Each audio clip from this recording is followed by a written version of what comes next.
Yeah, it is. Good afternoon, everybody. How y'all doing? Excuse me. Camille asked that I share with you a few words about the Gulen Institute and the Fethullah Gülen, because many of us aren't familiar with this whole worldwide movement. Fethullah Gülen, depending on what you read, was either born in 1938 or 1941.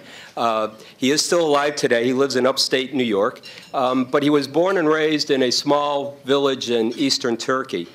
He is an Islamic scholar, a writer, a leader, and the leader of the Gulen Institute. He's written over 60 books, and he has been studied by many, many different groups. Last year in 2007, for example, in London, the House of Lords, the London School of Economics, and the University of London hosted a conference that focused and studied on his work. And later this year, in November of 2008, Georgetown University will be hosting a similar meeting looking at the Gulen movement and what is this movement about. Essentially, when people ask me, Ira, who is Gulen? I say he's very similar to who Martin Luther King is to us here in America. He believes in the idea that we talk with each other, we learn from each other to create better understanding, that the only way that we're going to move forward in a global community, never mind a neighborhood community, is by understanding each other. If you have understanding, then we can move forward in that together. And what he's done in his movement is he's created over 1,000 different schools around the world. There's basically one of his programs or schools is in virtually every country in the world today. And there are tens of thousands of children who are being educated to the notion of peace and justice, but more importantly, to the idea that we must have dialogue with each other, because dialogue is the basic cornerstone of understanding. Excuse me. So why at the University of Houston, at the Graduate College of Social Work, would we be hosting the Gulen Institute? Why would a College of Social Work be interested in having such a program for its students and faculty? And really, if we look at Houston itself and Harris County, this is an international community. It is a crossroads for the world that comes into our community. And so by that alone, we must have a global understanding. We must have a global connectedness. That would be number one. Number two, the University of Houston is a university that believes very strongly in providing a quality education for its students, not only to work in our local market, but to work around the world. And to do that, we have to have understanding of each other's cultures and our differences so we can move forward together.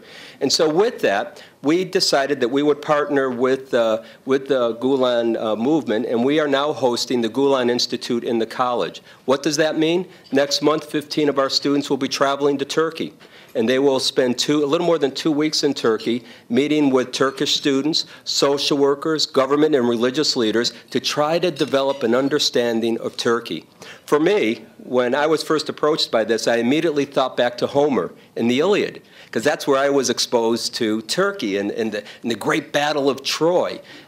It's much more than that. It's much more than Constantine when he moved eastward and trying to set up the whole Constantine Empire. It's a wonderful, wonderful country and experience that we are now broadening for our students. We have faculty that come in to talk with our students. And my hope is that we're creating a model that will be used at universities not only around here in Houston and in Texas, but around the United States, because it's truly through global understanding that we will become a better global community for all people. So again, Camille, I want to thank you for allowing us to partner with you on the Institute, and I'm really looking forward to having a conversation today with Congressman Poe. Thank you very much. Thanks to Dean Colby for his enlightening speech about the Gülen Institute. Among us, we have dignitaries that I need to recognize them one by one. And these names will come randomly. We have, on my table, I have Charles Foster, attorney at law from the Tyndall and Foster Company. He's going to be on the way to Turkey soon. And Mr. D'Artagnan Bebel, the Vice President and General Manager of Fox 26 Crave TV. We have Mr. Thomas Brandt, Board of Directors of the Houston Bar Association, as well as from Shell Trading Gas and Power. We have the Abdullah and Attila brothers from the Techno Company.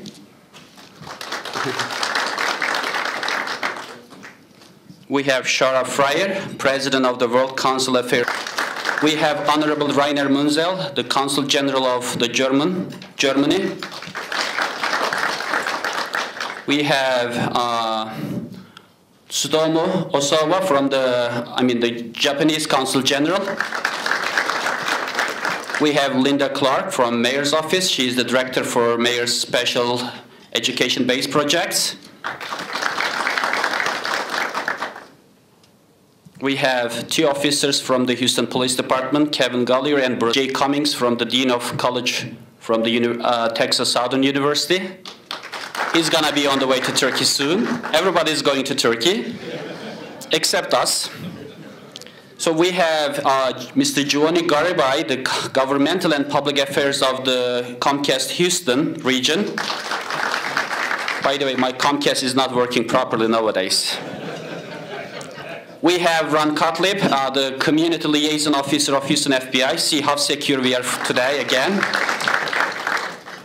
And we have AJC Friends, Executive Director Randy Zarlinski and Associate Director Barbara Shepard.